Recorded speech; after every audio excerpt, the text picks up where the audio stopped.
Hello ভাই brother, কি অবস্থা সবার? কেমন আছেন সবাই? আশা করি সবাই ভালো আছেন। আজকের ভিডিওটা মাইলেজ অ্যান্ড টপ স্পিড নিয়ে হবে।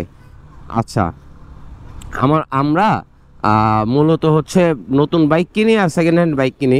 বাইক কিনতে গেলে সর্বপ্রথম যে ধারণাটা নেই সেটা হচ্ছে বাইকের মাইলেজ কত, বাইকের টপ স্পিড কত। ভাই মানে দুইটাই সাংঘর্ষিক জিনিস, এক কথায় দুইটাই সাংঘর্ষিক। কারণ আপনি যে বাইকে টপ স্পিড পাবেন সেই বাইকে আপনি মাইলেজ পাবেন না, এবং যে বাইকে আপনি মাইলেজ পাবেন সে বাইকে আপনি টপ তুলতে পারবেন না।